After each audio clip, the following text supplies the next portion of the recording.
Welcome back, everyone, to another episode of No Sugar. Ain't no sugar nista, no sugar mama, no sugar nata la la. Thought we were going the route, but instead we went the na. All right, welcome back, everybody, to No Sugar with Everything Kraus. It's like, who can say it faster? This is episode 21. We are recording from Cape May, New Jersey, on our porch again. It's a rainy day here in Cape May, so the setup is interesting. Everything about this recording is interesting for you guys because the cars are so much louder, I think, because of the rain. And we turned our mic volumes up this time just to have a better volume in terms of editing and post-production, but I feel like it's picking up the outside noises so much more now, or I can't tell if I just hear them more now, but it kind of sounds crazy. I feel like Stefan and Damon in Vampire Diaries. In the Vampire Diaries, I'm like signaling. No, literally, like I can hear a car coming, and I know it's Joseph's down the block. It's literally what it sounds like. I know, it's really weird. So I personally look like a wet dog. Yeah, I need to point that out. Like, do you guys hear that? I don't know. I hope it doesn't come out as much as we hear it. But we did. Fingers crossed. We were totally talking over it. I know, like, let me talk, and then you talk. Well, I didn't know you were talking because you're like, all right, where's your mic? You're like, down in each chip hip. You're like, fingers crossed.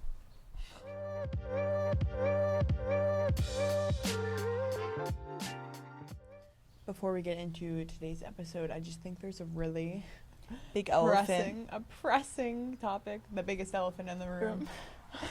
And that is that Dan Bilzerian has changed our lives. Yes. That's exactly how I would put it. Life has been amazing since I've heard Dan Bilzerian. Since we listened to a podcast with him. So let's give some backstory. Yeah, because he is a crazy man.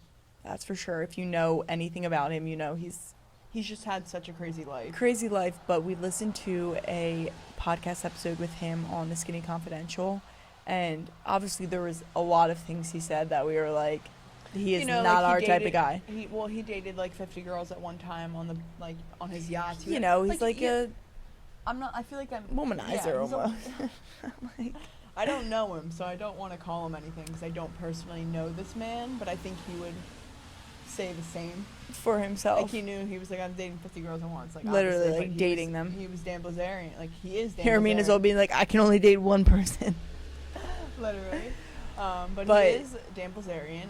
And the mindset that he had and just the approach he was taking with everything in life, like, going all the way back to when he was in college and trying to hit on girls. Lauren would ask him, like, how did you have the confidence to just go up to all these girls? And he literally said, well, because what's the point of being comfortable? I think a lot of people in our society are too comfortable with being comfortable. They're too okay with being comfortable instead of stepping outside of your comfort zone and forcing yourself to do something that might make you uncomfortable for 30 seconds, like going up to someone to say hi or trying something new that you've never tried before. And I think that is really what we took away from it. And I think Lauren said it best because in the beginning of the episode she was like, there's a lot that can be said about this guy, but I think you will all be surprised. And I think that's kind of what happened, because as much as I was like, oh, I don't like that about him, at the end of the episode I took something away and was like, he was really logical on that thought process, and I absolutely agree with him. Well, and everything we do now, like, I'll jokingly say it as well, like, Dan Bilzerian, or she'll say it to me, or I'll say it to myself. Like, it literally gets us going. It gets me, like, sprint faster, or,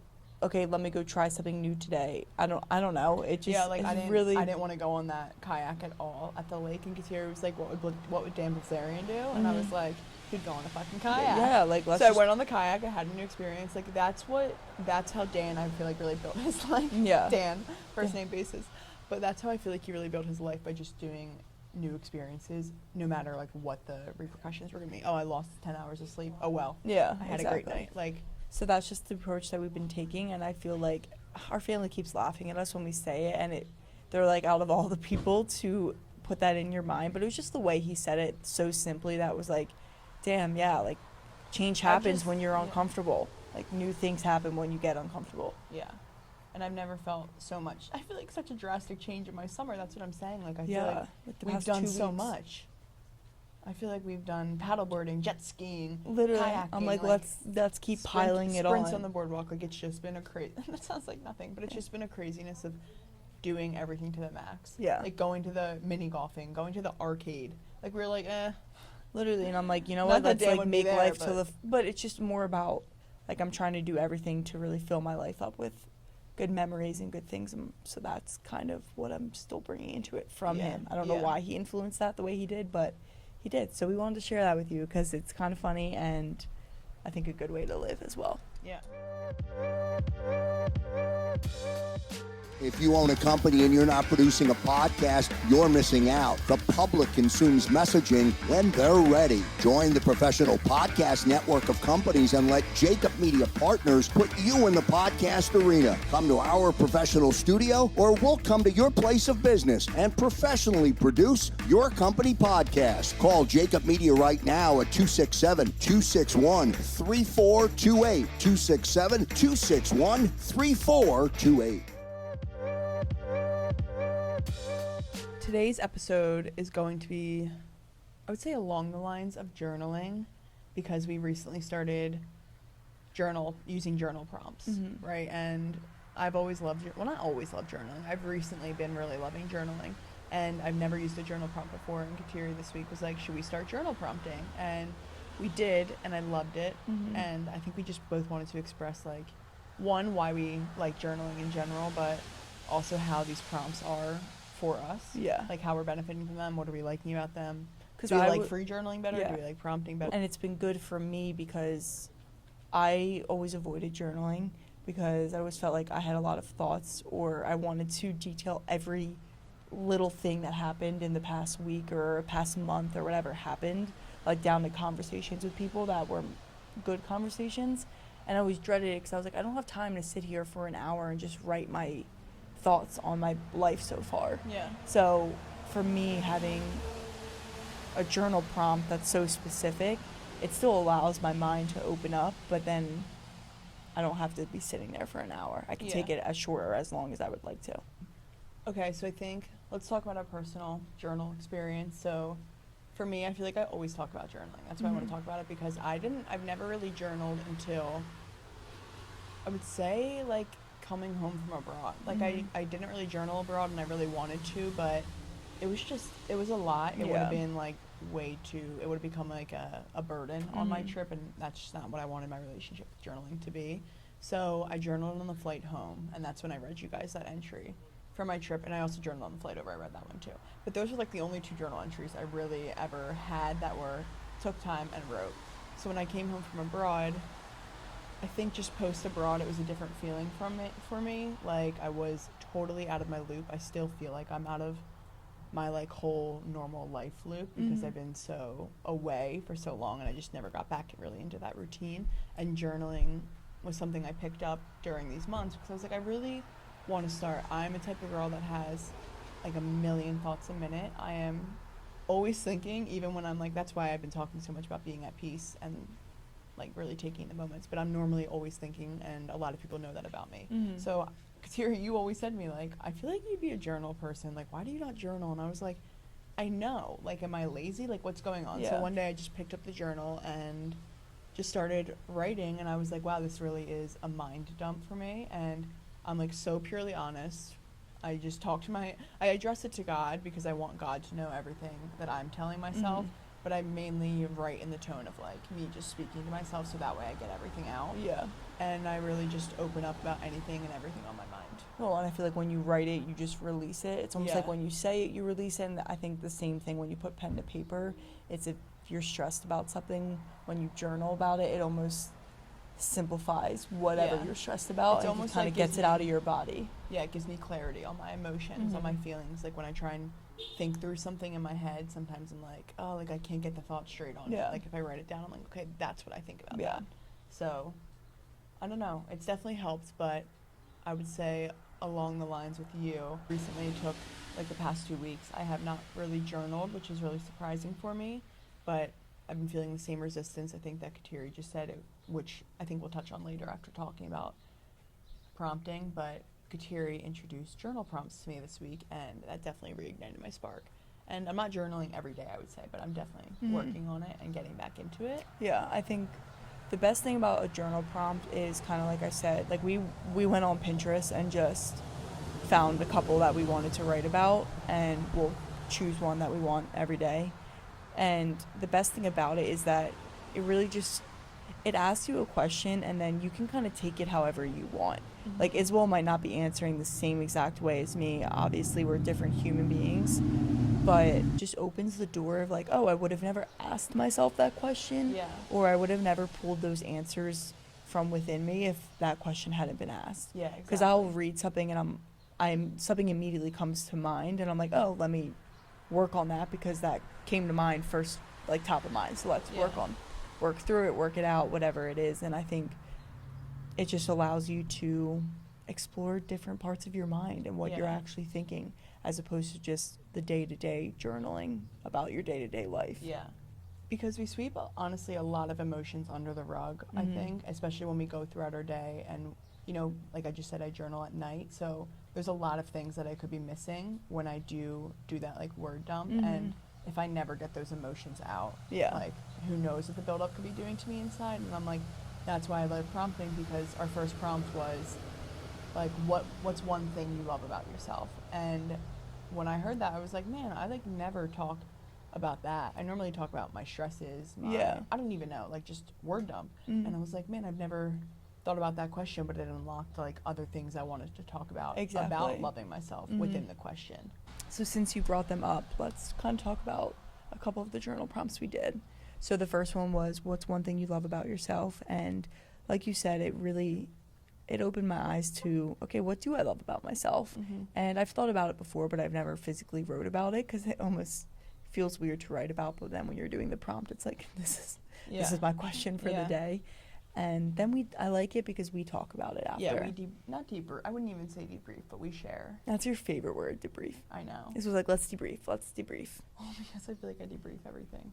Yeah, so we just have been talking about it after, which I think is great for me and you, because then I get to see if Isabel feels comfortable sharing, and I do as well, like what you're thinking, and kind of help you through something, or vice versa with me. Like, you see me from a different light than I see myself, so it's nice to be like, okay, well, this is what I love about myself, and Isabel either reassure it or add on to it, and then it kind of fills you up. Yeah. And it's a good way to and start it's, the like, day. cute. Yeah. I'm like, I love you. I know, I love it. So that was the first one we did, which I really like doing, and I think that could be an ongoing one as well. Yeah. Like a once a week almost, just, you know, pinpoint different things that you love about yourself. And then the second one we did was, what are 3 ways that you can love yourself?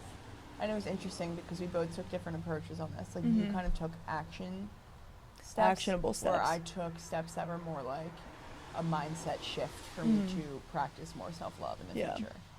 Which I thought was it was just cool seeing that. Yeah, like, so then like after we shared it, it was like, oh wow, you did that way. Which was good though, because then everything you said, I was like, oh, that's good too. And we kind of meshed the two together and started doing things that we both wrote together. Yeah.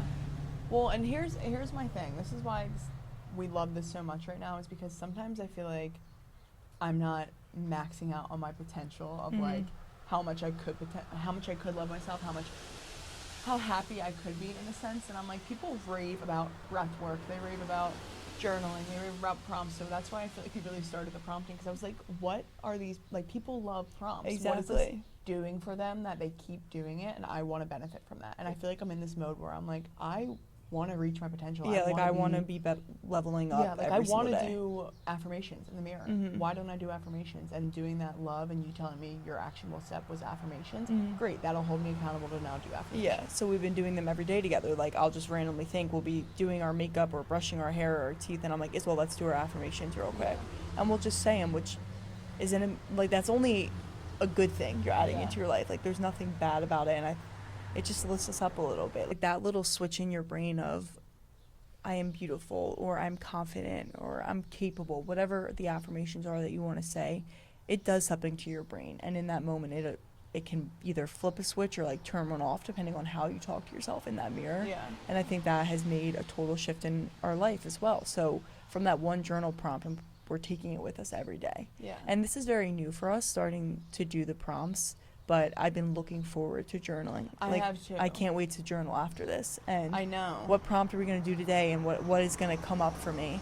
And I've been looking forward to it. And I think what you said is we were both resisting it, and me a little bit more long term. Like, I would open up my Yeah. journal, and like the date before was a month earlier, and I'm like, here we go again, like Yeah. once a month journal. What am I going to say about my month? And now it's more of, oh, I can't wait to get back and journal and just feel that peace within me. It does bring me Yeah. peace, and I think you as well. So it's just a great feeling, and that's why we wanted to talk about it with you guys, because it's something that we've added into our life very recently, and we're immediately seeing changes, Yeah. like a positive result from it. So that's what we want to do with you guys, is when we do something that we like, share it. Yeah, and I think it honestly changed our perspective on journaling in general. If you're someone who finds yourself resisting journaling, you feel honestly too lazy to just like write down. Yeah, or you've like, never even tried it. Yeah, like just too. Sometimes I'm literally too lazy to open up my notebook right now and have to deal with all of these thoughts and process them all. Mhm. It's a lot, and that's kind of what happened when I started resisting it, and I took 2 weeks off. It wasn't that I didn't want to deal with my thoughts. It was that at that point in my life, I just feel like I was recapping events versus emotions and like my thought Mhm. process, because I journaled so much. Like my journal entries are like crazy sometimes, Mhm. and I would put that pressure on it that every single journal entry had to be like yeah. that. So then every time I opened my journal, I was like, oh my god, okay, I have to like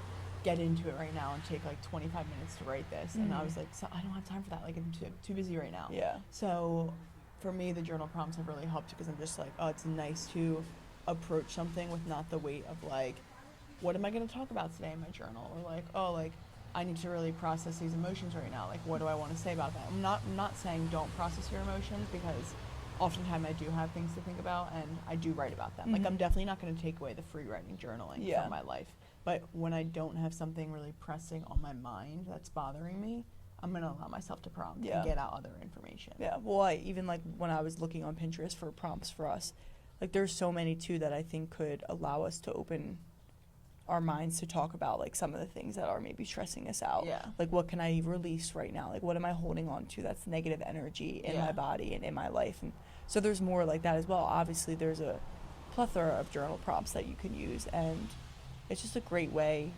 to get your mind going in different directions. And I think journaling in general is so important, because like get comfortable with facing your thoughts. Your uncomfortable thoughts, like Yeah. ones you don't want to admit to yourself. Like ones you don't want to, like I tell everything honestly and bluntly. Even if Mhm. I'm like, if it's something someone's saying about me, I write it down and I'm like, is that true? Yeah. Like, is Like, that why true? is that?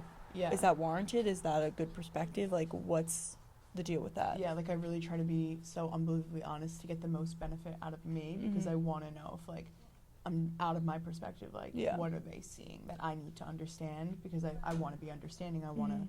grow and be better. So I think always the honest approach is the best, and Yeah. that can be the hardest. Exactly. That can be the It hardest, can but be. that's like face your faults. I always say face your faults and you'll be better. Yeah. You got to do the inner work, and I think journaling really helps. When people say like inner work, it's like, how the heck do you work on your inner self and kind of grow? But asking yourself hard questions and figuring out what the answers are helps you work on Yeah. your inner self. This was a pretty simple topic today, but we don't have much more to share because we are just starting out. Those were our first 2 prompts, so we will keep you updated with more prompts that we do. Maybe we could do a weekly prompt for you guys if you'd like. Yeah, list of daily prompts, yeah. like daily, every prompt we do every day.